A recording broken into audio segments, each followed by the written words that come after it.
Hello, viewers. Good afternoon. Well, in the wake of the Ministry of Finance presenting to the country the budget framework for 2023-2024, we find it very prudent to have an introspective discussion on the economic outlook of the country. And to cast perspective into this, I'm joined by a panel of established senior citizens of this country that it's now my pleasure to introduce to you this afternoon. And from my extreme left is a regular on the show, and that is retired Major Awich Pollar, who is the Director for External Relations at the NRM Secretariat, but also doubles as the Acting Legal Director. Retired Major, thank you for always making time for us. Thank you so much, and greetings to our viewers. Yes, thank you. Next to our retired Major is Dr. Sarah Bireete, equally a regular on this show. Sarah is the Executive Director at Center for Constitutional Governance. Doctor, thank you for making time. Thank you, Moses. I'm glad to be back here. And good afternoon, viewers. I want just to tease the double director that since now he's a double director, he should be ready to take double punches from the citizens. I'm very ready, and my only defense is the defense of the truth. I will say the truth, so truth is a strong defense. And the truth shall set you free. And the truth shall set you free. Thank you. Next to myself is a guest on the show, Mr. Robert Ssuuna, who is a tax consultant with many organizations, among which is the World Bank. Mr. Robert, thank you for being here. Thank you, Moderator Moses, and good afternoon, viewers. Happy New Year to you. Let's hope for the best this year. Nice to catch up again with Dr. Sarah and Ndugu Awich. It's been a while. It's been a while. All right. Thank you. Mr. Robert, I'll just begin with you for obvious reasons. You are the economist on this panel.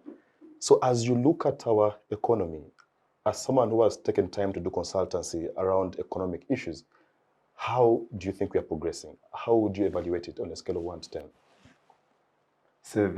7 out of 10. Good. Wow. It's very good. Yeah. It's very good. If you're looking at Please justify for us. Yes. If you're looking at where we have come from and where we are going, the future is brighter. Given the multiple crises we went through, a combination of the COVID-19 pandemic coupled with post-COVID Ukrainian and Russian war. I don't wish to paint a pessimistic picture. I think the future is brighter than where we have been. So the indicators all point to the fact that we are moving towards recovery, slower as it may be, but there will be progress. And they will be largely driven by investments in a very critical sector, which is the oil and gas, subject, of course, to lots of criticisms from environmentalists and the European Union and the rest. But I think if that investment is to continue going through that, we shall see the economy rebound. We are also expecting to see lots of importations because of machinery and the rest in the same sector. Which on the bad side would affect our import-export bill. But that alone can push the economy to some degree. So the estimates made at least by Fitch, the World Bank and IMF point to a fact that we shall have at least 5.9 GDP growth. And the inflation, which had skyrocketed in October last year, where we have seen it coming down, I think it's projected to about 6.4%, which if we can maintain a single-digit inflation figure and be able to accelerate our GDP growth, we are optimistic that we are going to see a rebound in 2023. So to me, 7 to 10 is a good ranking. All right, but I'm having an issue because when you say that our economy is at 7 to 10, then I compare with the way Ugandans are struggling to procure basic commodities. The price of commodities, the price of sugar soap continues to remain high. Yeah. So I don't know, how do you correlate between your rating vis-a-vis what we're actually seeing on Yeah, so the purchasing power of Ugandans has been dwindled by the factors that I've explained to you in the last year. Inflation rose, we saw the monetary interventions by the Bank of Uganda trying to stabilize prices by raising the CBR. You wouldn't expect that one to be a positive one. But I'm talking about the futuristic picture. Where we're coming from has been really bad, given the pandemic and the multiple crises, including climate issues and the rest. But the future is brighter. So you can't have a combination of imported inflation with the Ukrainian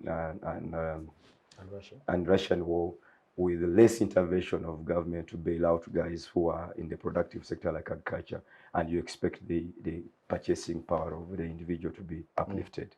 But like I said, we have gone out of COVID. We have shouldered, we have somehow shouldered the external impact of the Ukrainian war and their geopolitics. So I think for me, I agree that the future is brighter than where we have come from. So, all right, Doctor, I was question. Just a minute okay. before for Robert. I was coming to you, Robert Doctor. is the 7 to 10 ranking for the current economy or for the future economy? for the future economy, yeah. If you say, Because I that's why I had to do it. I was thinking we live in different countries. No, what I was saying is what is existing and where we come from is really not good. And we have been on these shows showing you how we have been struggling, because even when you saw the monetary interventions, they were draining the private sector, which is the leading cornerstone of our economy. Our economy is a border economy.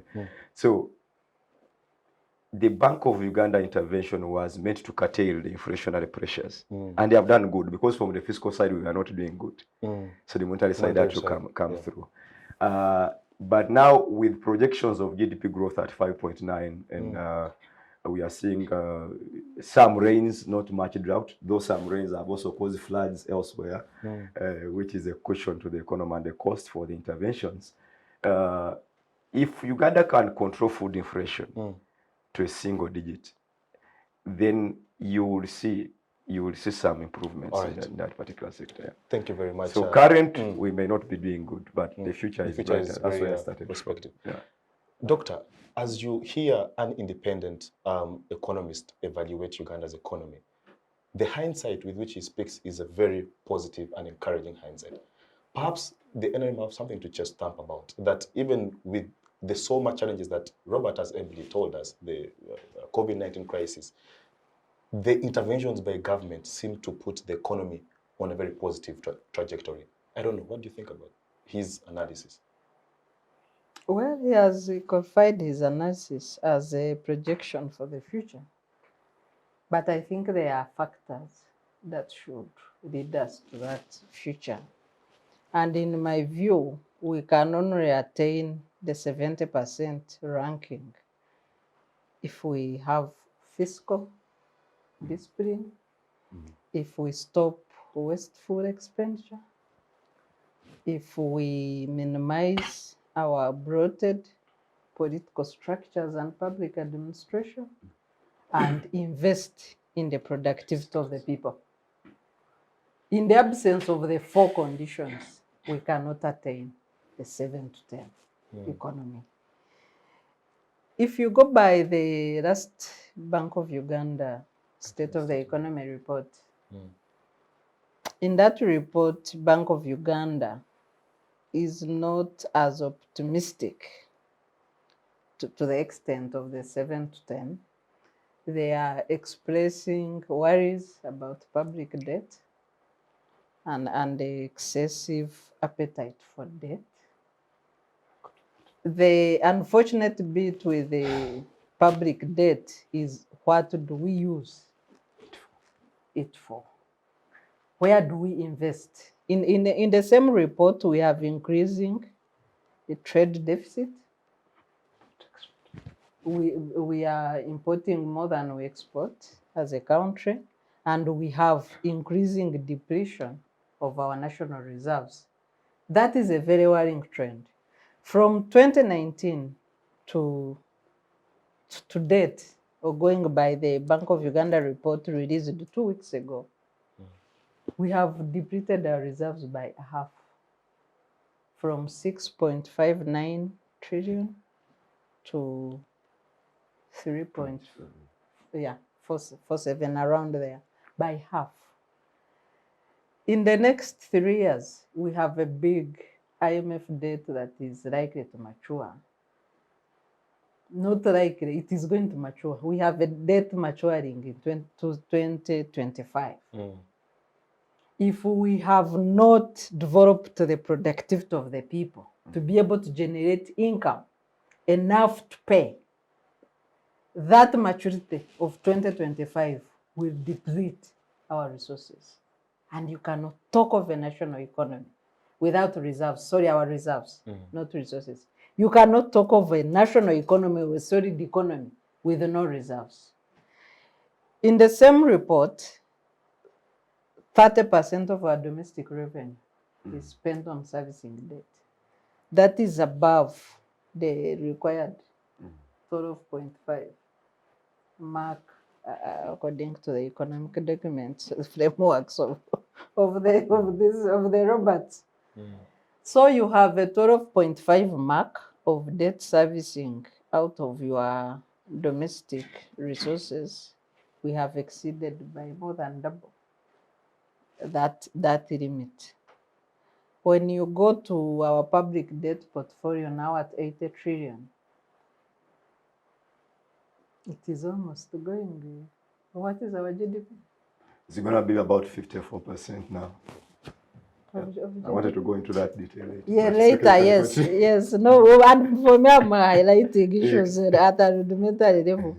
So for me, when you look at these issues and the bloated public expenditure, look at the cabinet. We have the highest cabinet in East Africa. And most likely Africa. I haven't just checked the statistics.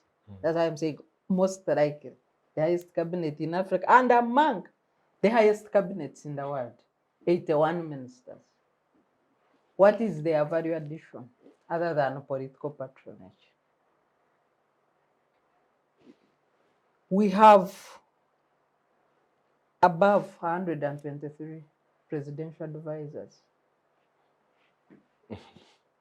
What is their value addition in terms of our governance? We have 180 local government entities, districts plus municipalities and states. Have they improved service delivery? There was a crazy argument by NRM, and we have the double director to take double punches. There was a crazy argument that they are taking services nearer to the people by making every sub-county district in Uganda. Have we improved service delivery in this country? Or we have just increased the burden of the taxpayer? The second crazy argument is that they are creating jobs. Jobs to deplete taxpayers' money that you should use to improve education, to improve health, to improve the human development of citizens. And you are creating 3 jobs, RDC, chaos, and you want people to celebrate that you are creating jobs. You are creating a future, unbearable burden on my children and grandchildren of a debt for which there is no value addition in terms of development. The other crazy argument that this show should demystify is borrowing for infrastructure. We are a pothole country.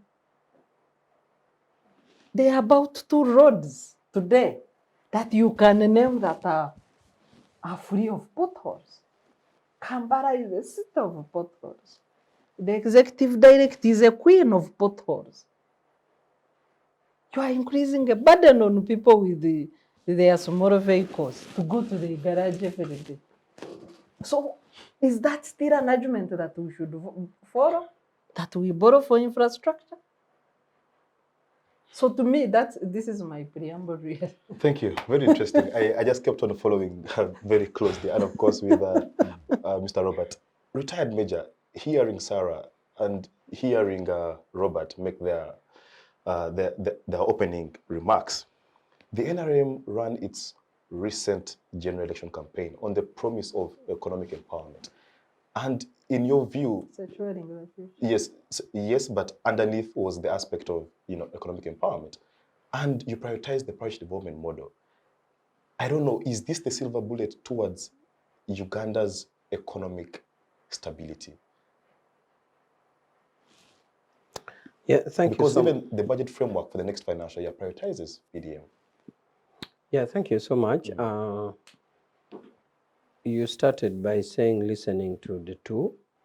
Of course, listening to the two, I was very happy with what he said. It is in the spirit and the aspirations of our planning system, from the manifesto to the execution in the budget framework. And I felt like he should just keep talking without stopping.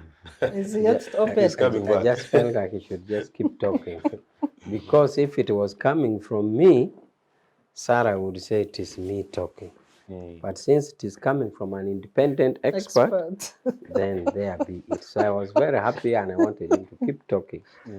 Of course, from Sarah paints such a pessimistic picture.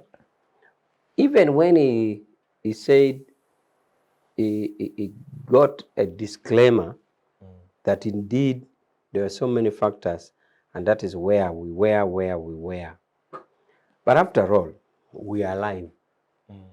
Save for the challenges that we had in Karamoja. We are here, we are alive, we are okay. But he considered the challenges that were there.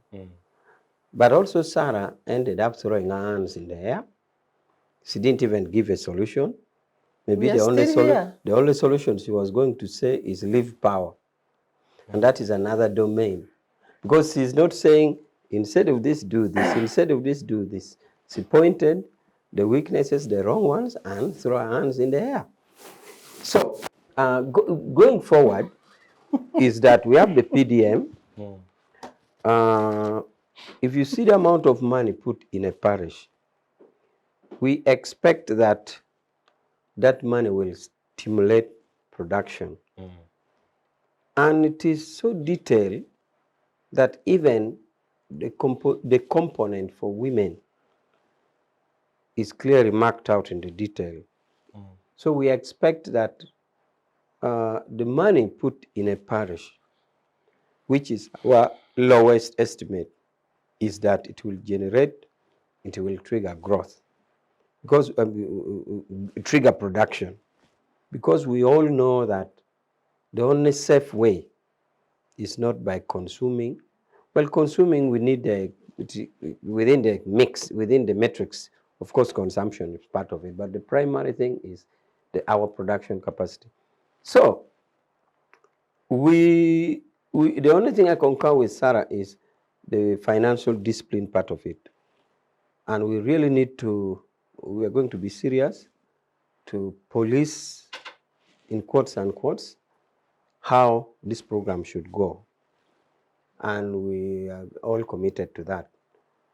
Otherwise, money put there without doing the targeted intention would be back to square one.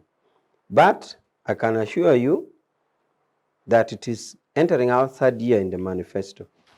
And we are keen to be sure that we must be seen to be executing the social contract that we made with the people. And we are more into actions or activities so that the assessment is for the economist. For us, we are not so much drawn into the assessment, in the projections. We would leave it to the professionals to assess at the end. But we also want it reflected in the well-being of the people. To us as a party, we leave the statistics and the professionalization of assessment to the professionals, to the expert. We want to see that whatever we are targeting is reflected in the well-being of the citizens. Retired Major, just a follow-up question before you conclude, is that one of the aspects that is haunting the taxpayer here in Uganda is the fact that our public administration is so high. The issue that Sarah mentioned of the cabinet, for example, the RDCs and all these public administrators, I don't know, because I believe that if we could deal with public administration, then so much money could be put into other more developmental things. Of course, you are aware about a move which tried to put Rationalize, yes. yes, rationalization. That is one window. To say so many of these government agencies are there, it appears multiplication of duties and functions, and it goes with the cost. That one is in process, and it will be rationalized. So that may not be even the final bullet, it's just the first phase of it. So when we deal with that, we see what we save. Then we move to the next. Of course, our argument has been that part of it, Sarah says and doesn't see, is that to us it led to stability and peace. Because even when we try to, you see, we are in a country, The patronage. we are in a country, I don't know, your choice of words, your diction may vary with mine, but we're in a country of, if you see in the constitution, we have an attachment, the schedule. There's a schedule which talks of 69 communities. So we are not a nation state like German for the Germans, France for the French.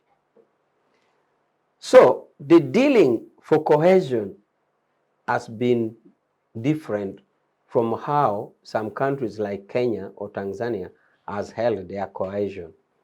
Our cohesion comes from a complex background of or sectarian or tribal sentiments. So how you handle it, it might cost you, but it achieves the purpose of cohesion. Because ideally, we are 69 countries put together. 69 or 56. The constitution, Third, I think, third schedule. yeah. 56. So you are talking of all these countries put together.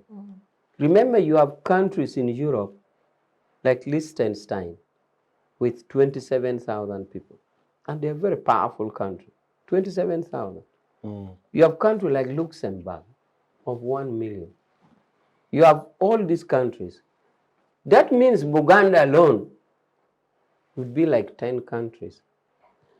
Anyhow, we have put all this, and that is part of the thing that formed the opinion, especially in the area of cabinet. So this cohesion that we have managed is not simply by getting a stick and whipping Ugandans and say, be together, get a stick, whip the Karamojong, bring them, get a stick, whip the Kakwa, put them, beat the Bachiga together, beat the other one. It takes a very conscious and deliberate multiple approach to bring that cohesion. So the outlook If of your cabinet, choice of diction, your choice of word is patronage, but I'm not saying this is the only reason, but part of it. So the outlook of cabinet is meant to address the social incohesion in Uganda? It is meant to bring representation at cabinet level. And it is an attempt to bring an inclusive representation at cabinet level.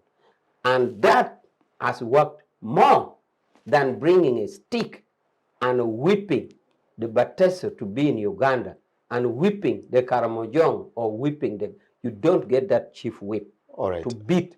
So this is part of it. So, but all said and done is that there's still deliberate attempt, maybe to say we have used that approach long enough. Now we are Uganda. Can we therefore strategically or step by step reduce that approach? So one thing we are moving in is for the rationalization. So the other approach will come. So it is not that it is hard and fast that cabinet will remain that big. Maybe sometime we shall come down. Fair enough. We shall get back to that later. I want to bring in Mr. Robert. Robert, in the 1980s, Uganda adopted the structured adjustment programs, under which came ideas of liberalization, ideas of privatization. When you evaluate Uganda's economy today, it has taken the free market economic approach. Forces of demand and supply set the market price. Now, when you look at the exorbitant or exploitation of consumers, it is partly hinged to the idea that we are a liberal economy rather.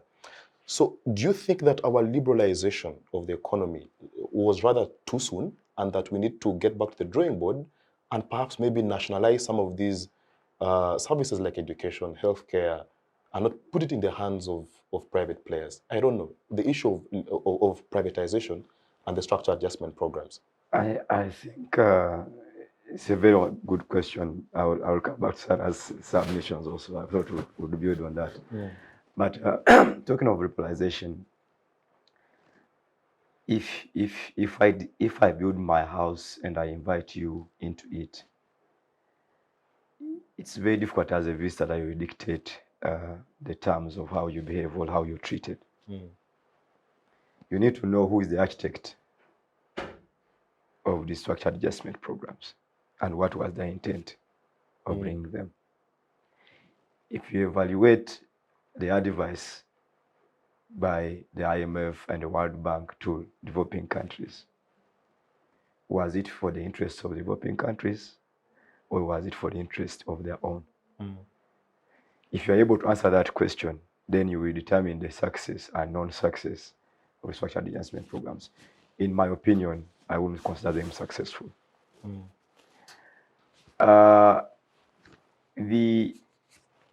Look at the lending policies, the date, and who dictates the terms. It remains the piper. There's that English word, he who beats the what? Who calls the paper? Knows something like that. In Uganda, we say, akube ngoma yakuwembibya. Like the sound of the drum gives you the rhythm. It should give you the rhythm. Save a lot for those who don't know how to dance. So me, we over-liberalized to the extent that now government has not much to do in sheltering people against exploitation by the private sector. We over-liberalize. I mean, who liberalizes to the extent of liberalizing utilities? Utilities are the only items which are considered essential for the local person. So that's why I found the biggest mistake that we made. The struggles in the electricity sector, the struggles in the education sector. I remember when I was in the URA, we struggled taxing incomes made from investors in private sector education. They were on our case. They say, we are trying to create more avenues for people to access education and make it affordable. Providing a public good. But we are providing a public good, which is education. But they actually said they were making money. They were saying, you're making 200 million over, and you are not even saying we are reducing fees. I will give you an example. In Rwanda, the private actors in the education sector are demanding government to intervene because the public schools are taking over their students. They are offering quality education and at lower what? Fees. So why should somebody be attracted to go to a private institution? Here it's the other way around. You want quality education, you have to pay for it. It came with what? Liberalization. Let's look at the health sector. Health is another public good. Look at the operations. When we were in COVID here, my friend, whom I want to mention on air, who is running this hospital, was billing people over 300 million for COVID treatment, to the extent of confiscating the casket before they pay the bill. Because he's a private person, he offers high quality health. You know what happened to our colleague, Minister Mariomons in Kiambuga? There was no medicine because it's a village hospital. That's a public hospital. So for me, liberalization should be compared against what is the willingness of government to invest in so that they are at the same level.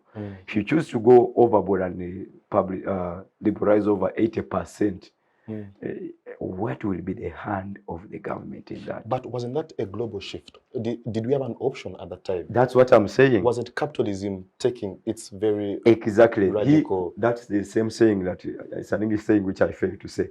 But you come to my house and I dictate the terms. Be ready to take those terms.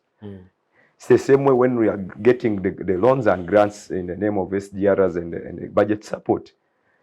Of course, we shall go on the negotiation table, but if the lender is still willing to lend, will the borrower say, I'm not willing to borrow? As long as the appetite is still there and the money is there. I mean, let's take it at an individual level. I love Sarah. Sarah uses microeconomics, which is very good. Macroeconomists think broadly and they tend to confuse things. Let's take to a normal money lender at a household level. I mean, I'm in a I'm in a disparate situation, I need money. And the man tells me, you know what, please, you will pay interest of 30%, and I need the money. And the man is willing. So I'm ready to do anything because I need the what? As long as the lender is still willing to lend, the borrower is always, because he has the money. Yeah. So that's the challenge. The people who dictate the terms of structured investment programs and design our policies are not necessarily us. To the extent that once you try to live out of that, you are taken out of the entire global financial architecture. So you have to adhere to their situation to match them. But what I blame maybe our systems is that we should have some cushions so that we don't go wholesale. Issues that Sarah has been bringing on board and Ndugu which has submitted to, issues of monetary consolidation, avoiding over wasteful expenditure. We have a chart of fiscal responsibility. How have we adhered to it? The paper is very good. The Public Finance Management Act is now being tampered with. How have we adhered to those systems? Make sure that our debt is prudent. And you'll allow me to delve into her issues now, because the next year's budget, 49.98 trillion, 28.83 trillion to be corrected by the URA, 22.67 trillion is discretionary. Discretionary means that's the amount that will be available for us to spend out of the 49.98. So to over 21 or something is going to pay debt, both public and domestic. So it means if you are equals 28.83 and use 21 of it To refinance. to refinance and pay debt, domestic and public, what is remaining for your expenditure? 7 trillion. So when she talks about, when she says that for every 100 shilling you collect, 30 of it is going to pay debt, it's an alarming situation. Very. And what it does then, it puts pressure on the URA. And remember, we have a permanent secretary who has committed to us that they are trying not to introduce any new taxes. Now, from the taxation perspective, whenever you don't make changes in tax policy, it means you have to strengthen administration. Yes. Because there is what we call compliance gap and the fiscal gap, the policy gap. If the policy gap has not been tampered with, then you have to deal with the compliance gap. So we are now expecting to see much effort by the Uganda Revenue Authority to squeeze out the little that is supposed. In other words, everyone that is supposed to be should be able to do it. Yeah. Because we are not expecting new taxes. Yeah. So those are some of the issues we need to grapple with. But the debt issue, if you look into Ugandan context alone, you may not analyze it well. I think it's becoming a global. Every developing country is trying to borrow. Yeah. What Sarah points to is that we tend to measure debt by only one indicator, which is debt to GDP, which countries like Japan, US are no longer concerned about. We should measure it by our export capacity, what sectors we are investing in. If my export bill is outweighing the import bill, my debt servicing is not an issue. I will pay that debt. If I'm paying my debt in my own currency, I won't mind. I will print the money. If I'm paying the debt in a foreign currency, I need to first exchange. So the pressure again goes back to Bank of Uganda. But even if you're paying it with your local currency, you know that you cannot just print money just like that. Otherwise, then you run into inflation. Of course. Yeah. And that's the fear for most countries. But at least they are more cushioned than us, who will say, whenever the shilling depreciates, then the amount I'm paying. You see what Sarah has given you, that in 3 years we are going to pay. I want to bring in Sarah. You've done justice in terms of giving us that contextual analysis, and I want to thank you. Sarah, you mentioned earlier on that the solution must come from within. We must have a productive population that generates revenue for URA. But if you look at our tax laws in Uganda, there is so much, for example, tax incentives, tax holidays being given to foreign investors. I'm not sure if the Bidco case was disposed by court, but I know that Bidco up to now is not paying taxes. All right. So as we expect to generate much more revenue domestically, this comes at the wake of our laws allowing for tax incentives, allowing for tax holidays. I don't know. I would want to understand that that is perhaps inspired by the need to encourage foreign direct investment, all right, to create more jobs and opportunities. But how do we strike the balance between investment and generating? Okay, how do we attract foreign investment, which is good for the economy, whereas at the same time, not compromise the need to generate domestic resources? Yeah, building on what Robert has said on that, I want to say a quote by Joe Biden when they were approving the recent infrastructure loan for his infrastructure plan. And he was planning to expand and lay cables for faster internet, to facilitate the digital generation, to innovate, to create, and to grow the economy and be productive. So he stated that because the US debt ratio to GDP is above 100%, he said the problem of the US is not debt because they have capacity to pay. And whatever they borrow, they pay and on time. So they are not worried about borrowing. The same applies to Japan, I think, has the highest debt. 50%. Yeah, next to the US. But they pay, they have capacity to pay, and they have productive economies.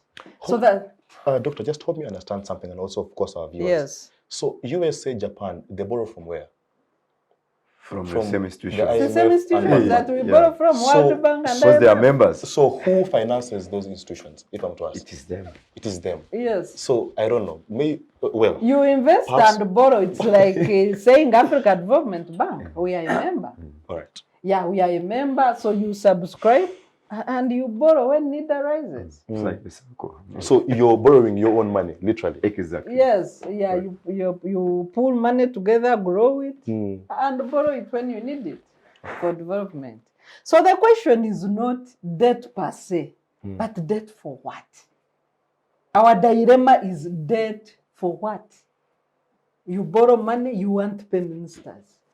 Just this year, the financial year that we are concluding in June, the president marked the budget speech with the statement of frugality. And yes, we must be frugal, we must cut out wastage, we must, and that's when he They was tried. They saved 1.7 trillion in that one last yeah, year. and he was assuring Ugandans that he's not going to mitigate the fuel prices. By then, the pressure was government should control the Subsidize. pump prices. And he said, we are not going to, but don't drive if it's not necessary, something like that. So he said, this is a year of frugality.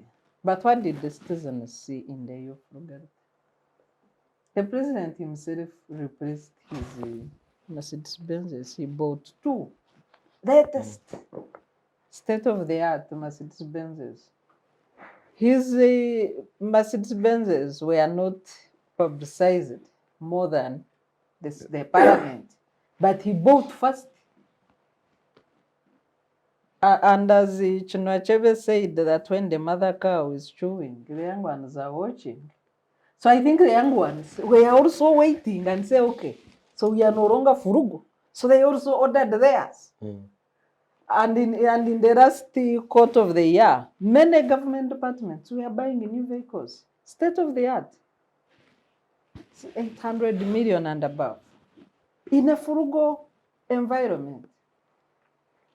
Also, in the last year, we saw situations of government failing to pay salaries. For a government, salary payment is a statutory duty, failure of which, that breach of a statutory duty to pay salary, many people could sue government. Even in December, there were circulars of chief executive officers for several local council agencies saying we are unable to pay December salary, festive season salary. On the other hand, we had the government, we added money to Ruboa Hospital. Those are your investors. It is still at the foundation. It is still in the soil. It's not even it's not that far, it's the raw foundation with the 2 payments from government of billions of money. As we concluded the year, the president assured the country that when it comes to his coffee deal, nobody can stop reggae. He must have it. And that is the same quack investor of Ruboa Hospital. In the same year, even without, government had proposed to pay Atiak Sugar, Munyonyo to build the state-of-the-art bar called the Marina, and so many other payments. Government had said no. Parliament had said we are in a frugal situation. We are not going to pay for luxurious bar in Munyonyo and other things. But the government using the 3% loophole, and maybe you need to grill Robert more on some of these questions, because for us we are speaking as ordinary people. Using the 3% loophole did expenditures that the Parliament had stopped in the budget approval process. In the same year of frugality, the president appointed another presidential advisor with a personal holder salary for indigenous cattle. I don't know which indigenous cattle in Rajtura, where maybe the director of The the cattle Parish corridor. of 15 million. No discussion. So when you go to the portfolio of investors, waivers in taxes, our portfolio is 7 billion or trillion. The portfolio for waivers. The tax foregone. Yes. 5 trillion as of the other year, but I think it's but now the, about the Ministry of Finance tries to downplay. to give it a But better- I think it's now about 7 trillion in tax waivers. That money alone would push. It is the same money that we remain with after revenue projections and the debt servicing. We remain with the same 7 trillion. So if we added that 7 trillion, we would now remain with 14 trillion for us to spend. Most of these so-called... But then what happens to the investors? I'm coming. In a normal, properly managed economy, investors should be given conditions to meet under the waiver and the time limit. Maybe we are giving a tax waiver of 10 years, but in these 10 years, employ so many people, establish this infrastructure, and do ABC. In our case, it is blanket, and it is endless. If you allow me to chip in, I think the question of tax incentives versus investment, not all tax incentives are bad. Malaysia, I think Singapore, they have developed out of tax incentives. But like she said, that's the key issues with tax expenditures or tax incentives are usually concurrent. The first issue is the issue of transparency in awarding. Yes. What is the criteria? Because if you say the best model is to have all tax incentives within the tax law, that anyone who qualifies should access them. So you reduce the powers of discretion. That's the best model. Put everything in the tax laws or in the Investment Act, such that any person who meets those criteria just gets. So we'll not expect discretionary awards in the system. When you start discretionary grants, then you are distorting the system. The second issue is what's talking about what we call sunset clauses. When you're designing it, it should not be blanket. I'm giving you BDCO on a condition that I'm giving you a 10 years tax holiday on a condition that in those 10 years you will employ 2 million Ugandans.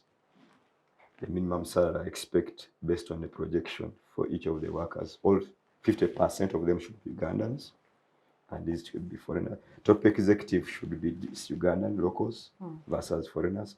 We have tried to do this over years in the Income Tax Act. Now, the challenge we still have in that model is the issue of monitoring. It is as simple as written, but to the extent that the investor has followed what he put. For instance, why would, if you don't adhere to the conditions in the sunset clause, you let your investment license be revoked. You're not meeting your what? But you find the revenue authority is not even following, because that person is exempted for 10 years. Why am I interested in following what they are doing? Yeah. So supervision. The investment authority, after awarding the license, and the Uganda Legislation Services Bureau, that's what they want. They will wait for 10 years. They wait for 10 years. The would-be idea would be, and I'm speaking now more in the taxation arena, that investor is employing so many people. That investor has subcontractors. That investor has construction companies, etc.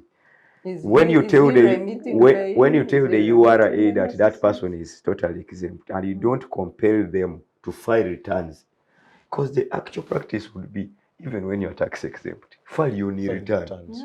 So that I see these other guys, the chain is not killed. We file new returns. But now the revenue authority, even when the law would require them to follow, they see no utility in spending administratively on monitoring that investor. So imagine a 10 years person and no one is following them. What would you expect them to do? How much I pay this person, how much I pay as you earn? Yeah, exempt. Good question. Doctor, I want to give you a minute. Thank you very much, Robert. Doctor, I'll give you a minute before I bring in a retired major. To wrap to up me, your point. how I summarize, and I want to go broad now on the people, because to me the most unfortunate thing we are missing is the productivity of the people. The actual reflection of the state of the economy is the welfare of the people. If you follow the latest UBOS reports, poverty is increasing. Rightly so, because of COVID impact and Ukraine and climate change issues. But I think the rate is too much. Because if we had 8 million people before COVID as vulnerable, poor people, now we are at 18. An addition of 10 million should worry everyone. If you look at the way people are struggling, even outside the 18, I mean, every day you wake up, you are not even sure of how you are going to go to work. If you go to work, you don't know how you are going to return. What is the state of the economy? To me, that is the true reflection. Retired Major, let me get to you right away. And I can imagine how difficult it is for you to perhaps explain this to Ugandans. But Uganda seems to have taken our economic policy rather, seems to be more outward looking. We are interested in attracting foreign direct investment at the expense of the would-be domestic investors. And I think this was justified when the president, I think in 2017, said that the issue of minimum wage bill is not sustainable, because how do you expect investors to come into a country where they're expected to pay the workers a minimum wage? So when Robert speaks about the sunset clauses, that yes, BIDCO, you come into Uganda to invest here and there, but you must employ Ugandans and pay them a minimum wage. That perhaps does not augur well with the president, because he thinks it is going to discourage foreign direct investment. But also I understand that for an economy to grow, there needs to be foreign money coming into. I mean, is it bill of exchange? I'm not so sure, but yes, foreign exchange. So I don't know, our economic policy, do we need to review it? And if so, how? Fine. You started by saying how I find difficulty in explaining to Ugandans. I think the Ugandans that this aspect need to be explained to are Ugandan investors. The other aspect that need to be explained to the ordinary Ugandans is more what Sarah is saying. If you say the economy is doing well, how about the food I eat? How about the paraffin I buy? What is the difficult? So there are two dimensions of the explanation here. So the specific area of investment that you're talking about is the area of explanation to Ugandan investors. And in this case, we are talking of people who put money to a reasonable amount. We are not talking of somebody who has gone to the garden for this sake. For this sake, we are not talking of somebody who has gone to plant cassava to be an investor. We are talking of somebody who has put a reasonable amount of money in a productive area with an expectation of an income. So that for now should be our working definition of an investor. Now, it shouldn't be very difficult to explain. The easiest way to explain to Ugandans is what government has done to Ugandan investors. Several interventions has been made for Ugandan investors, including Uganda Development Bank, including microfinance support center, Yes. including now, if I may venture, into the legislations for tax. Because I saw the discussion talking as if it's a lacuna. No. When we had the issue of the Italian coffee lady, I was in this same discussion, and I promised that I'm not going to say anything. I'm going back and we shall call on Parliament caucus of NRM. True to it, we called the caucus. And the caucus argument was against. Now, the point I'm rushing to is Attorney General was called to explain this law, which in the opinion of many thought that either there was no law or there was a law favoring foreigners. The Attorney General read verbatim. There are clear lines, there are clear-cut provisions which cuts across. You do this, you get this tax in them. You do this, it is clearly provided for the law. So there is no lacuna, there is no gap. The law is there, which sets across now. It's now not either the president or the Minister of Finance or Investment Authority that discretionary decides on awards. If it did, somebody would even go to court and challenge it. So, therefore, the explanation in this investment area is that first we have to identify who are we explaining to the Ugandan investors. How do we explain intervention areas for Ugandans? Has government been silent to them? Has money been given to investors or not? Several. And now, of course, we are now going to the other area that we're talking of the peasants. So it is there. There are so many interventions. Some of us don't even know. You could even be an investor tomorrow. So there are so many windows. So but the legal regime is also provided for. Now, in specific terms, in terms of let's say an investor like Chinese in oil and gas. I have a friend, a lawyer who works with them. It has really been his task to get a Chinese to work there. Because under oil gas, there's a provision of local content manager. They are sure to say, before you bring a Chinese engineer, there must be proof by the project people that such a person is not found in Uganda. This is a requirement of the law, and it is being implemented to the letter. The content management bill. Yes. Similarly to buying steel or sand or cement for that project, under the law you must prove that this item of a steel that you are building for that construction is not in Uganda. And the department does the work. I've seen them run crazy over that.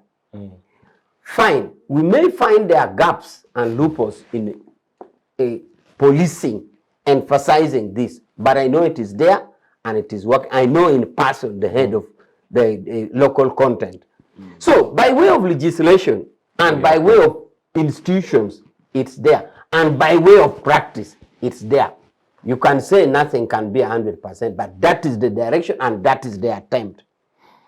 Therefore, how about on the issue of the foregone taxes, that every financial year we lose around 5 to 6 trillion in tax incentives? I don't know. Is that I don't know whoever quantified it. But I'm saying all those tax provision or leakages, if I may say, is now addressed under the current tax regime, the tax law, which is so neat now, which I said Attorney General read in Kololo. Because the movement caucus, not FDC caucus, the movement caucus was very strong on this. How can we be a ruling party and we are favoring foreigners? So the Attorney General had to read this law. I wish I knew this was a dimension of the discussion would have come with it. So the leakages or the uncontrollable, endless, perceived exemption is now is no more. So whoever quantified that, I need more specifics, more facts to the issue. Can you allow her to give Just information? information that the Bireete agreement was falling outside that investment code and the regulation because of the monopoly created for level 18 coffee seeds, among others. Those are not provided for in our laws. Our laws prohibit monopoly of any individual investor. Yes, but even if there is the dimension of the illegality or irregularity on the monopoly creation, because you cannot attempt to perpetuate to create a contract which is illegal. Even then, if you did it, will it therefore mean you give monopoly plus the tax? Still, it has to be compliance to the tax provision. For example, if they didn't have that threshold that is required, would it still benefit from? The checklists are clear. So even if you created monopoly, it is still hard to abide by the tax provisions.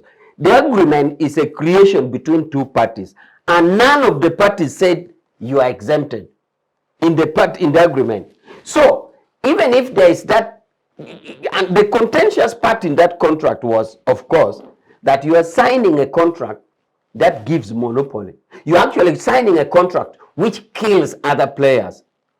In many ways, I read it. Yes. Okay, in many ways. Yeah. But that contract did not say you circumvent a taxation. All right. Let's take a short commercial break. Okay. To the viewers, you must appreciate that this conversation requires you that in this break you get yourself a bottle of water because it's so complex. There are so many figures coming your way. There are so many statistics. But we thank you that you're still tuned with us and see you shortly after this break. The Citizens Chatroom happens every Friday at 2 p.m. on Civic Space TV Online on Facebook and YouTube. We invite you to be part of this conversation. Civic Space TV, freedom always. Hello, viewers. We'll be back from that short commercial break. And Mr. Robert, I'll just begin with you. We have done justice in terms of putting part of the blame to the Russia-Ukraine crisis. But the picture underneath is that this could be a global, the factors are partly global. I want to believe that the solutions are also global. For example, let's look at the potential of Africa. You look at the African Free Trade, Treaty. You look at, for example, there was a report that showed that the Igma Dam in DRC, Inga Dam in DRC, should it be on its feet, And the Congo Basin. Yes, it can supply the entire sub-Saharan Africa with electricity. So I don't know, shouldn't Africa begin to look for African-oriented solutions? What is this whole Pan-African talk about? I think it should be about African solutions, African problems.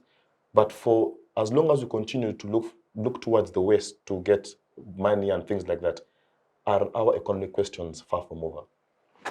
You know, that's a very interesting question. I was when I was reading my MSc in trade law, we had a Ghanaian American professor who would start her lectures with a video of an American pastor who was condemning and saying that Africans are the source of their own problems, and criticized the Mandelas of this world, criticized the slave trade and the rest. And she would ask, because our class was multicultural, she would ask for our opinions, and it would generate debate, and that would be how she starts her lecture. So that's the same question. I recently watched the president castigating people who are saying that we have gold reserves worth trillions and we are going to give away almost 80% to the foreigners, and we shall retain 200, and say that is nonsense. We should at least retain the 70 and they take the 10%. What capacity do you have to do that? Who constructed, for instance, the headquarters of the African Union? Have you been to Addis Ababa? Chinese. No, I'm not. It's a Chinese building. Chinese have been there. What did they put And by the inside? way, the And East they African, attend- they the attend East some- African in a Arusha. Arusha, who constructed? The Germans. The Germans. Still a strong building. The Germans. So that is one area I'm giving you. The second area is some of us who are experts. I mean, my first scholarship for my first MA was DAD, the Germans. The second one was by the Swede. They are not investing for nothing, my friend. Tomorrow I will be a permanent secretary. And they will be on table negotiating this. What have you done as African government to build your own capacities? So tomorrow when decisions are being made in the green rooms and the blue rooms, who are there? When I visited the IMF and the Washington DC offices, I found fellow black men. They're there. But when it comes to decision making, how useful are they? But useful to who? Yeah, and to who? Can they be useful to their own government? The current Director General of the World Trade Organization, we are proud, she's African woman from Nigeria. But what's her background? Who trained her? She's a product of the World Bank. So when you come to decision making, how do you expect such an individual to, other than holding the portfolio and the title, how do you expect them to? We are not short of resources, my brother. Okay, but then, Mr. Robert, bring it down, bring it locally to our context here in East Africa, for example. What influence does the West have in, take an example of Rwanda closing its borders and not allowing us to trade freely with them? That's what we're talking about, political economy. That's why I go beyond my economics and I say it becomes political economy. It's very difficult for you to discuss economics in the isolation of politics. Much of our economic systems are influenced by politics. We've been discussing that. That's why you have my friend here on the panel. You see? So to the extent that there may be issues you can handle internally by nature of your sovereignty is okay. But there will always be influence from the external sources. Even when we've been in the tax arena, we've been discussing having a UN-based tax body as opposed to following the OECD in deciding tax matters at the global level. We are almost succeeding. But when you go to the UN actual decision making, what influence does Africa have? So this is the same thing I said. Someone constructed their own house and you entered it to dictate how you sit in the sofa. You say don't go there, you mean you're supposed to stop on this level. So for me, in that aspect, I don't doubt the capacity of the Africa Continental Free Trade Area to provide us opportunities and the uniqueness and the one market and the rest to trade amongst ourselves.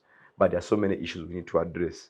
Yeah, so many issues related to that. Just look at our most integrated regional economic community, the East African community. It's the model in Africa. But we are still grappling with issues through non-tariff barriers. Kenya will say you should not bring your eggs here. You will not bring milk. And now you're expanding that to over 52 countries. Secondly, what is the local capacity you built? It's not bad to open up, but have you built capacity to compete with these guys? What are you bringing on the table?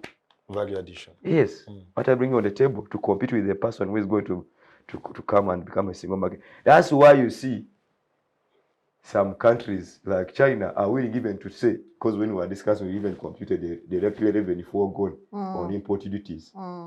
If we open up, and China is like, we are able to pay that for you, as long as you allow us to access that market as a single what? What do you think is their benefit? They know the potential of Africa. They're not doubting it. That's right. But they know they will benefit more than they are benefiting now by going into bilateral arrangements for each of the countries. Now they will just be talking at an African level. African level. Yes. Thank you very much. At what point will I answer the same question? Much more later. I want to bring in Sarah for now. Kindly allow me. Dr. Sarah, I listened to a Bank of Uganda official sometime, and he had this to say. He said that, and I quote, that for Uganda to get relieved of its debt burden, either of the three things must happen. One is that we must get our natural resources off the ground, and in this case, he meant our crude oil. The second, which I think, of course, was a joke, is that if we get debt, they forgive us of those debts. Then the third is that if we simply choose not to pay. But I want to focus on the first, which is our natural resources. You've been a strong advocate. I don't know whether against ECOP or you've had your reservations about the way ECOP is being implemented, but aren't people who are too much environmental enthusiasts, aren't they coming in between Uganda's development? Because if the economists are saying that let us exploit our natural resources, then there are the likes of Dr. Sarah who are saying that no, human rights is much more important. Oh, no, environment is much more important. Is there a conflict between development vis-a-vis other issues like human rights, issues like environment? I am a strong advocate of sustainable development. Okay. And responsible investment also. Yes, but I will substantiate more on that later. Let me first talk on the question of Africa. Okay. Africa is, I don't know what God thinks when he, because our imagination of God, let me call it imagination, because I know there are believers and unbelievers, and we are at different levels of believing even when you do. We have our economists That here. was a joke. Okay. So imagining that God sits up there and looks down and he says, oh my God, Africa. Because we have natural resources, we have energetic population, we have good climate. Young population. More than any other continent. We have comparative advantage on the three. What are we lacking? Leadership. Leadership. To make use of the energetic human resource, to exploit the wealth, natural wealth that God gave us for development. The world celebrated the 80 billion population. A few days ago, I think like a month now. Majority of this population is in Africa. What does it do? And if it does nothing, why? The people who developed first industrial and second industrial revolution, at the heart of those revolutions was slave trade. Africa. Who were the laborers? Africans. Unfortunately, captured to develop industries, develop large-scale plantation, commercial agriculture in Europe, America, and other parts. Why don't they do the same here without being held captive? What is our problem? And I think Africans need to interrogate more on that. And why is it? Because when we interrogate that question, many authoritarian leaders push the blame on colonialists. We have been under self-rule for 60 decades. How long does it take? To build human Put our acts together. human capital. On whether oil is the magic bullet. I want to bring the example of Ghana. Ghana has crashed. Ghana discovered the commercial quantities of oil at the same time with Uganda, almost. They moved fast, and within the first 6 years of commercial discovery, they were extracting. The oil was out of the ground. Ghana has been praised as the success story for Africa. As we talk today, our their debt GDP ratio is above 80%. Yeah. Their currency is the highest, their currency is the weakest, and they have written a circular declaring the whole nation bankrupt.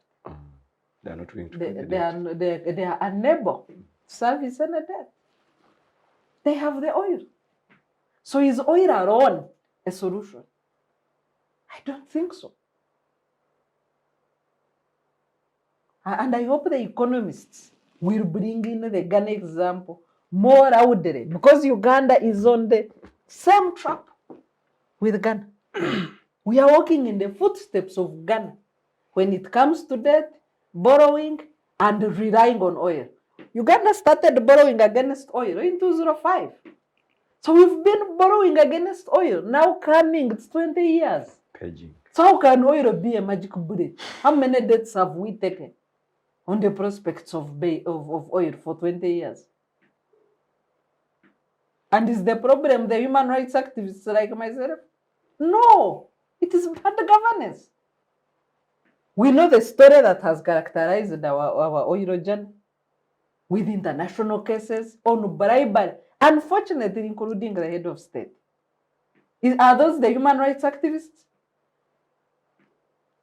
Why do we look for soft targets to blame in our bad governance quagmire, in our malaise as a country?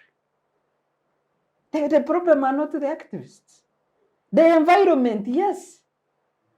Just last year, we witnessed wildfires globally. We witnessed floods. We witnessed extreme harsh conditions of weather. Karamoja had extreme drought with hunger. People died. They're just recovering. Mbaya was washed away with floods. Kasese was washed away with floods. Just 2 days ago, parts of Kambara washed away with floods. Is that the creation of environmentalists? It is nature. Human. It is nature, and we must tame it, or it will tame us. Retired Major, two issues. One, of course, you had comments around the potential of Africa to offer a solution to its own. Then two, our natural resources. How are we progressing in terms of getting our first barrel of oil from the ground? And is it the magic bullet? Okay, is it part of the magic bullet towards our economic crisis? Well, I will answer broadly in terms of whether or not Africans can provide African solutions. And I'm saying yes, it can. Robert seems to say that he gave the analogy of the house, in which case at the beginning I thought the house was the sovereign country, but I now think the house is the World Bank. So you enter inside the house of World Bank and listen to their terms. But I'm saying this now inches on Sarah's point of leadership. The African solution is there and can be dealt with by leaders. And to this extent, I believe President Museveni is on the right track. In the case of the oil, Especially European Union came up with a resolution that the Uganda oil is out. It was a fire mass, they everything. said suspend for 1 year. President Museveni came up and Or said, did they say it was out? I think that's President what misleading the Museveni came up viewers. and said, waste no sleep, we are going to have our oil. Yes. And what is it? The rest is history. So it depends on the leader's capacity to negotiate and capacity of clear-headedness. Okay? So it depends on how you do it. Like in the case of gold, it is possible how you negotiate it. So that therefore calls on leadership, the clear vision, clear-headedness, and the strength. If President Museveni was another weak leader, when European Parliament came up with that pronouncement, he would surrender. What do I do? No. Clearly, the next day he said, lose no sleep, we shall have our oil. And the rest is history. Just 2 days ago, the European Union deputy head of delegation came to my office. I posted the photos. We asked, he said, no problem. So we are on. So the same thing. Therefore, So how about the underlying issues that were being raised earlier on? like Issues around, for example, compensation, issues around the environment conservation, issues around maybe the rights of citizens that was yes, violated. as a country, the issues of compulsory acquisition of land? As a country, we are committed to complying to all the investment procedures, including environment. We are committed to complying. There's no shortcut about it. We all need the environment. And all those are being worked on. But some people, for political reasons, wanted to unilaterally say no. Without putting a checklist and said, you have not met this, you have not. If we have not met that, and it is duly supposed to be met, it will be met. But the unilateral decision of politicking by leaders, especially political actors, who want the oil not to succeed, and yet the same leader is saying, if tomorrow you bring me, I want it to succeed. This is dishonesty and amounts to treason. He's saying, I want to fail you now, but should I come tomorrow, let it succeed. For us, we're saying, who wants a bad environment? Who wants to dispossess people by force? The Constitution is clear for compulsory acquisition. Acquire, if there is a place you want for a health facility, acquire it, but adequate compensation. So nobody is disregarding that. So Africans have the capacity to do that. And therefore, I also want to comment about, to link it up with the NRM revolution. Precisely, that is what we are saying. Have a revolutionary approach to an African solution, an African way. Have the negotiating capacity, negotiate in a pro-African way. To this extent, leaders like President Museveni are going for regional integrations to say, if we talk as individual voice, we are finished. He talks of 52 African countries. I thought there are 53. In fact, 54. 54 being Morocco, which had stepped temporarily out because of the West Saharan thing. But they came back. We are not talking 54 countries. So leaders like Museveni are saying, I can stand on my feet with the European Union. I can stand and negotiate on my goal. But brothers and sisters, it's better when we are together. We can do it. We can have an African solution. And that is the dimension we are taking. We as NRM, I repeat. Now, on the debt, let me also comment about it. The Bank of Uganda person was not joking, as you think. He gave three. One was the natural resources, oil. Yes. Then the other one. If we do it, even if I need to prove the specifics of Sarah, maybe count or look at the agreements, the borrowing, that is. But if there was borrowing, already we are struggling with debt burden. Therefore, if the oil comes, then it sorts out the borrowing, and therefore you have money to spend. That would have worked. So getting oil is a must. The second issue of being forgiven, we have had a precedent of debt being written off. Twice. So the man was not joking. We have precedent twice when debts are written off. So it can't be done. Chinese don't forgive. And the third one? Except Chinese. The third one is if you just abscond and say, of course, with legal consequences. With legal consequences. That one with legal consequences. But with legal consequences. So the Bank of Uganda person was not joking. Get your oil, offset it, even if you had got it there. Bankruptcy. And two, They said they're not able to. If you declare bankruptcy, nobody can. Yes.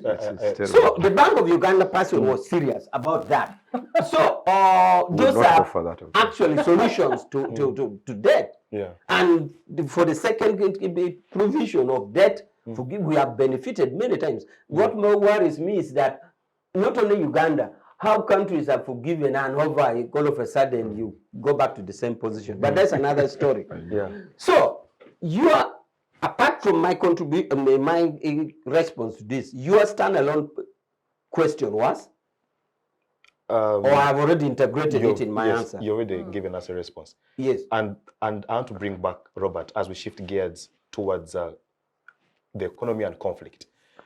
Robert, one of your contemporary economists by the names of Dambisa Moyo, in her very interesting book, argued that the continuous donations and grants to African countries has encouraged conflict, because grants come in a way that the mode through which they are accounted for is not very clear.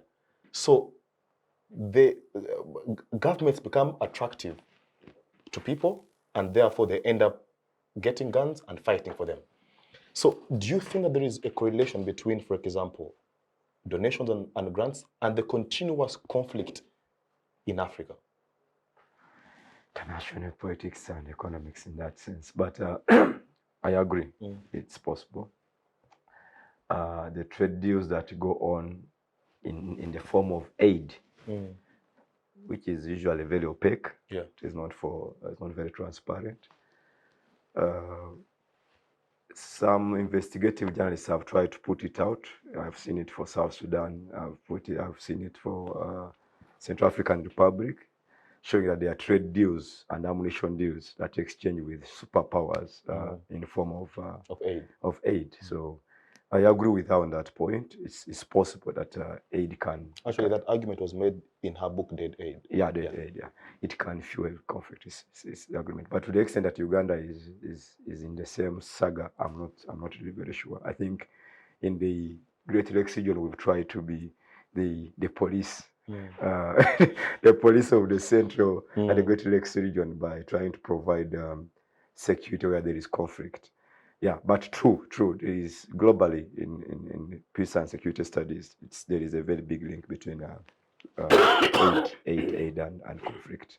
There is and if you link it again, the resource-rich countries are even more prone to the same than the non-resource-rich countries. Why should someone start supporting you so much in trying to see that you extract your oil? What is their interest? So deals can go. Yeah. So Uganda may not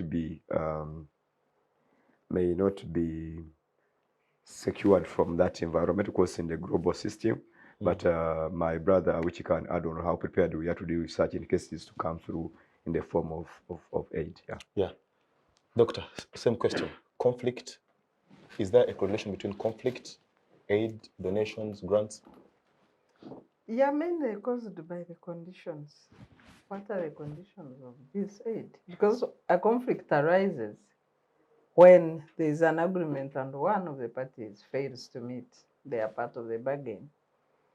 Over time, we have had many of the African leaders position themselves as merchants in the middle. They negotiate and take on bad deals, especially when there are one or two things thrown in for their own specific favors. And so that then takes away the common good, negotiation for the common good of the country. And it's such debts that are likely to cause conflict, because you did not negotiate in good faith. And maybe even some of the conditions, you are unable to meet them. And once you are unable to meet them, the same people who at times give such aid are the same conflicted as yours.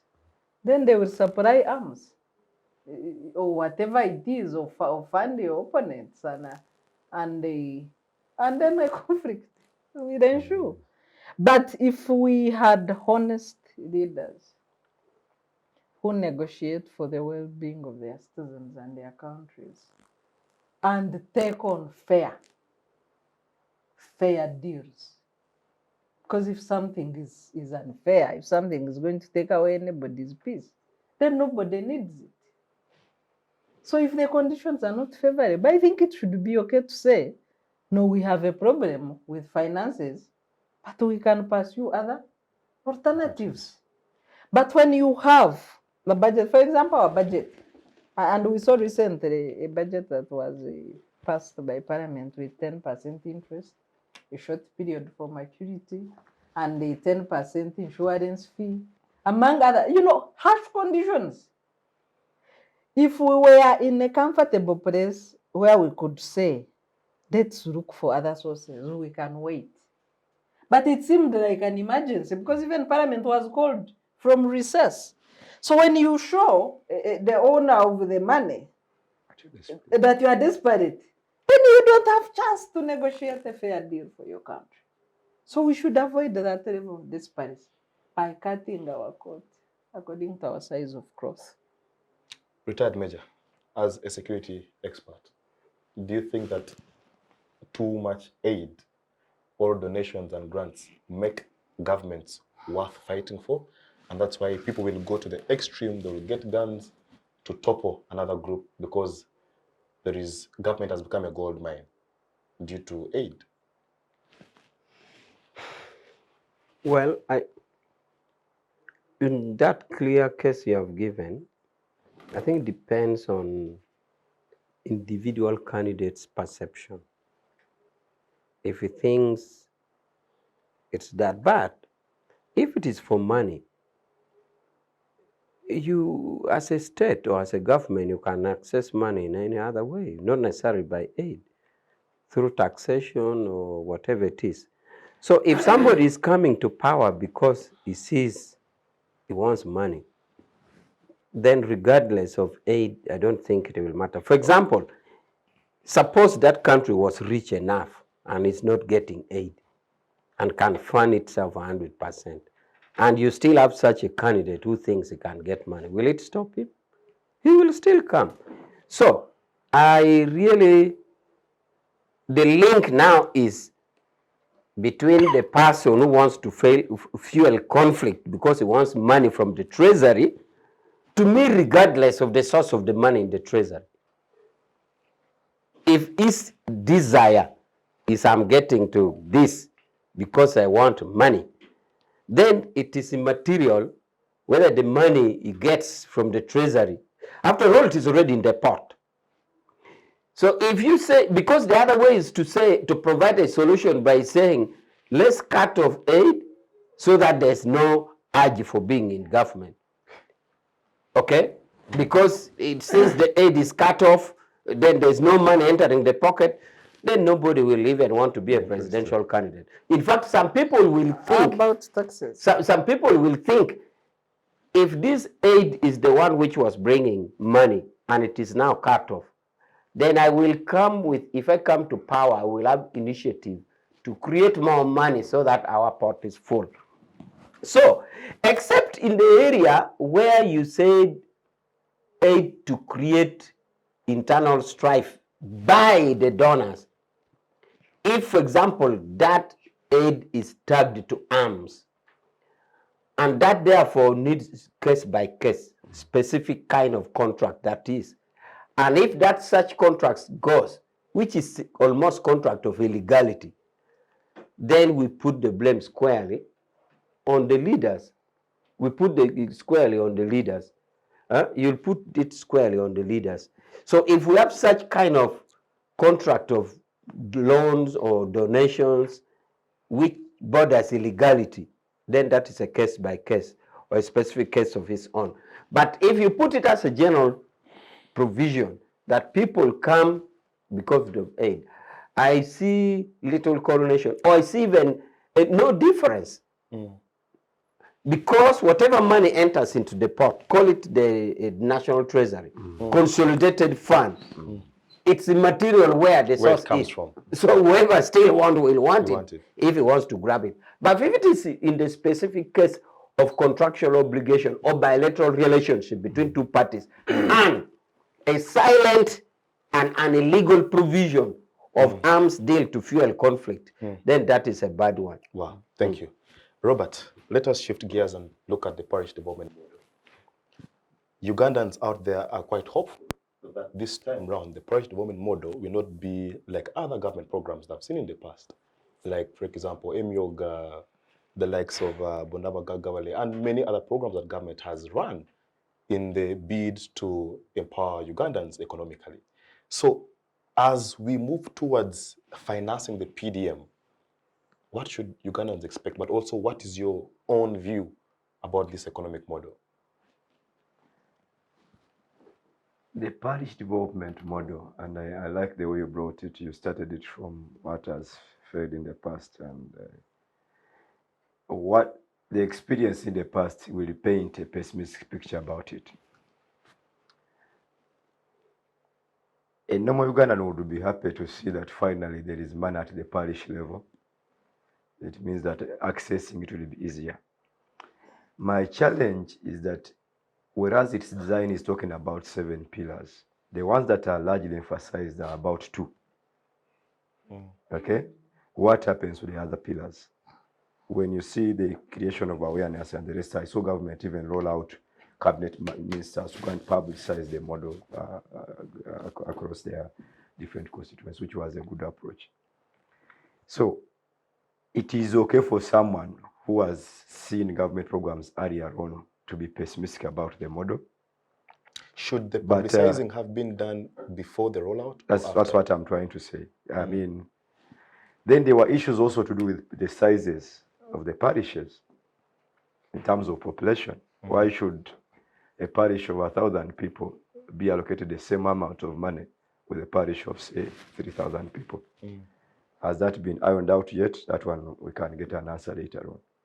There were certain issues that are, but in the model itself, in terms of the design, if you look at it on paper, it looks very good. Okay, because now it means I no longer have to go through many ranks. You're bringing money directly to my pockets. Yeah. But the challenge is also with the Ugandan people that I saw, even under the NADS program, some of the issues when we evaluated. You go to a person who has not been able even to take their child to school and you give them cattle or goat, he will sell it to get school fees. Okay, so the difference between this one and the other model is that it has pillars beyond what the other ones were designed on. But unfortunately, when people are creating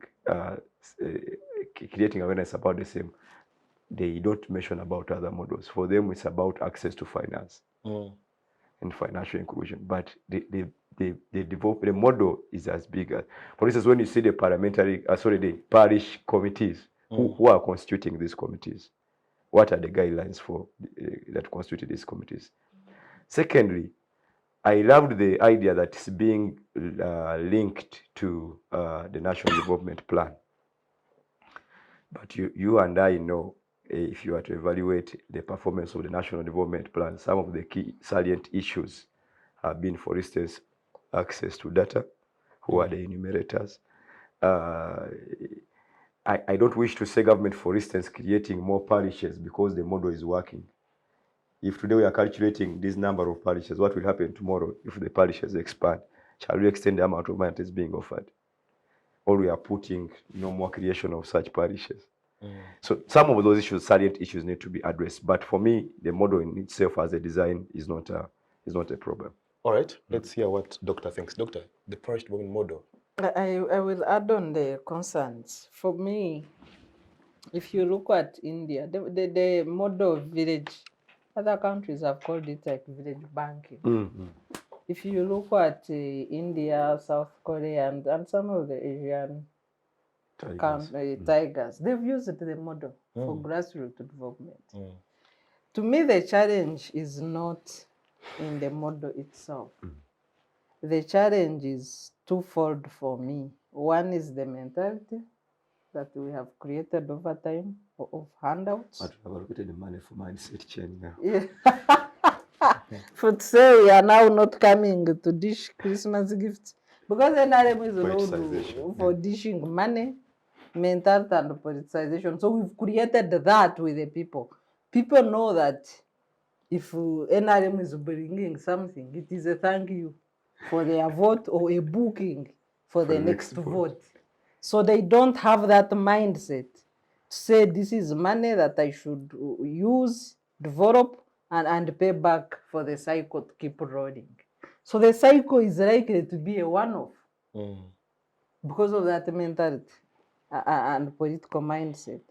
The second problem is the rollout. Any project that is meant to be successful should be rolled out in a phased manner. Do a pilot, maybe 3 districts per region, check the problems, see what to correct before you roll out. But sitting down and say, and typical of what was expected, we failed to find the money. Because the first plan was every parish has 100 million.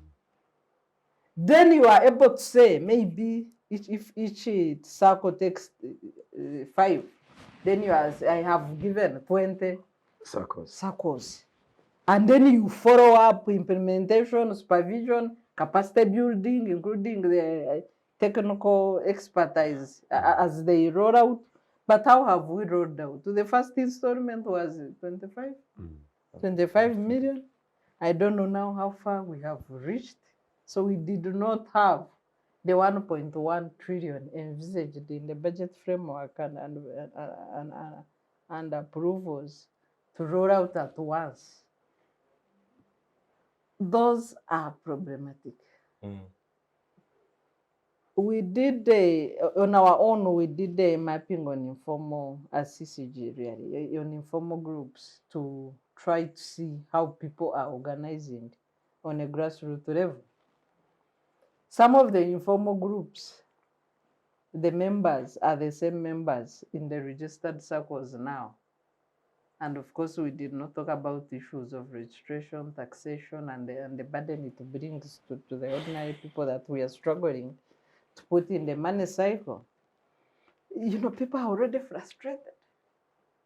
Too much talk with no action. Even some of the respondents said, you come here, take our information, waste our time. Are you bringing the money as it now come? Research fatigue. So the level of fatigue and frustration is likely also to affect the success of the project.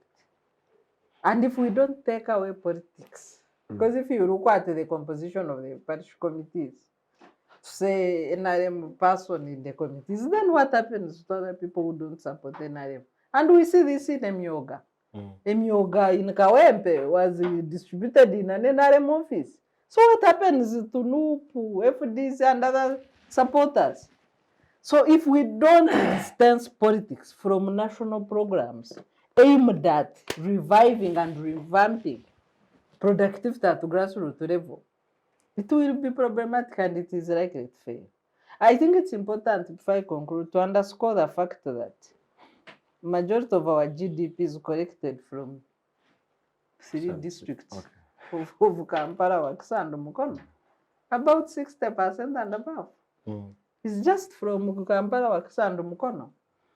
We have, I think, the timeline for attaining the middle income by NRM in the Sanja Hakuna Mchezo was 2020, which they failed. We have only 7 districts that have attained the middle income status. So the Kampala, Wakiso, Mukono, you include the Masaka, Mpiji, Mbarara, Mbadi is not.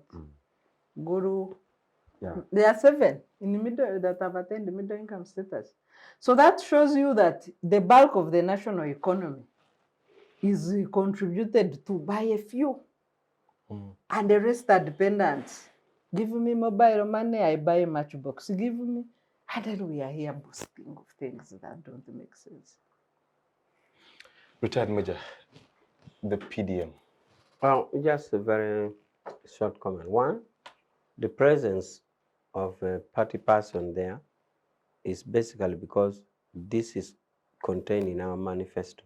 So we want to oversee so that we are not let down. Okay? Is it a party program or a national We program? promise people in the manifesto to come up with economic interventions.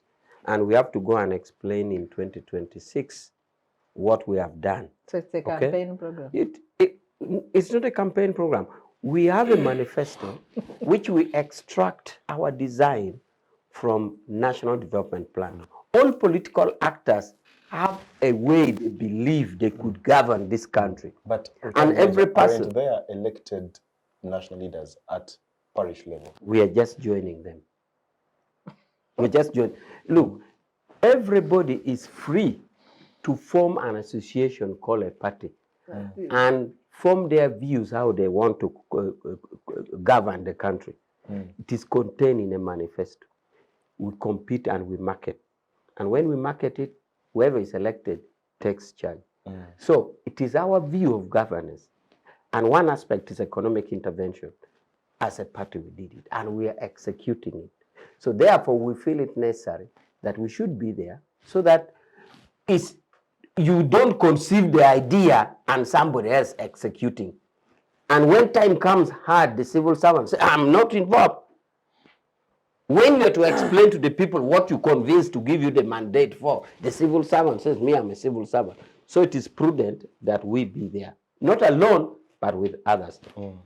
So the other thing I want to say about PDM is that give us a chance. Let us try this medicine. It is well thought. It will work. How about the mindset of it being a bonanza, a thank you package for? It's all contained there in the product. Call it a product like the way bankers call it. But all mitigating factors are well thought out. So that's why I'm saying give us time. All right. But lastly, the issue of accountability. And because, for example, the youth livelihood program that I have been very interested in reached a point where youth were no longer repaying back this money, and the program had to collapse along the way. So what guarantee do you give Ugandans that the PDM will actually be a revolving fund, that this time around there are more stringent modes of accountability, that if you get money and you don't pay, there are punitive measures that government will levy on you? That's why I said inside there, they're mitigating product. All right, thank you. As we move towards wrapping up this conversation, Mr. Robert, the issue around domestic borrowing, how does this affect the general outlook of the economy? Because I want to imagine that private players or private businessmen don't have capacity to borrow from the World Bank or from IMF, but then rely on the domestic commercial banks. But these same banks are lending money to government. So where are the small, middle entrepreneurs going to get money from to finance their businesses if government is taking the money away from the commercial banks? Yeah, you asked the question and you answered it. As long as government does not reduce its appetite to borrow from domestic banks, then the private sector has no remedy for that. Reason being, if you're running the economy on the private sector basis and you're competing with the government is very secure. All commercial banking is premised on risk. The reason these interest rates are played about is about risk.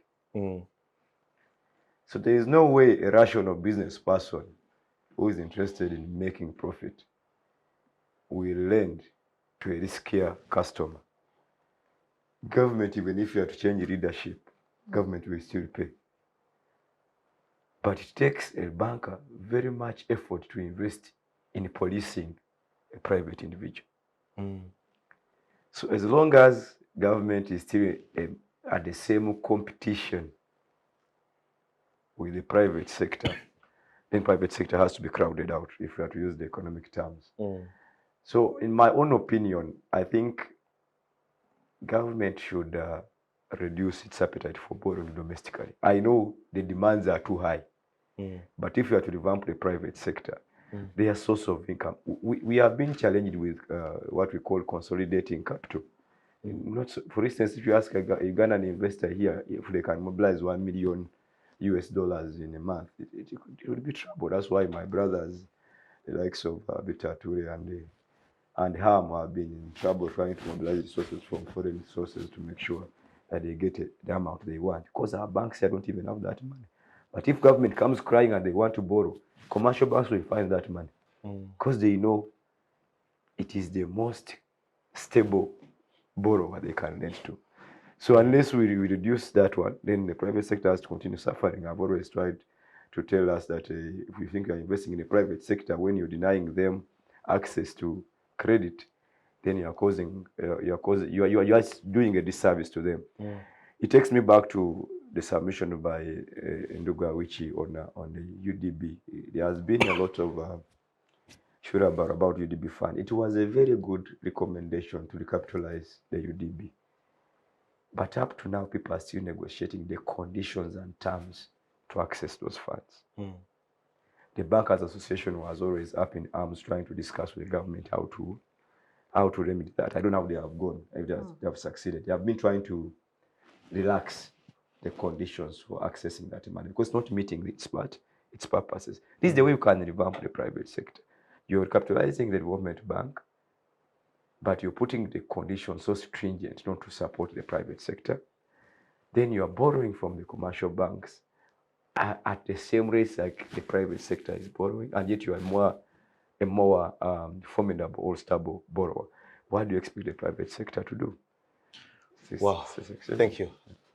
Our time is fast spent.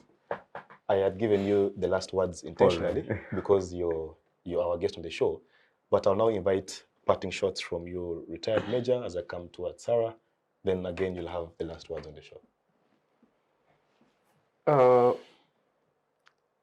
My parting shot is that the citizens should be calm. We have designed economic policies, economic strategies, interventions. We shall take care. The only thing I also ask from them is to pray for nature.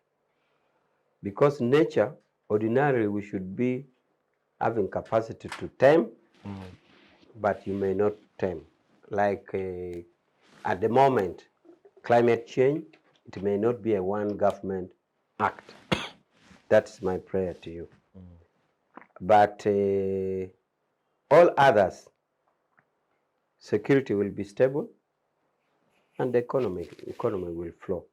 And all this will be reflected in the well-being of the citizens.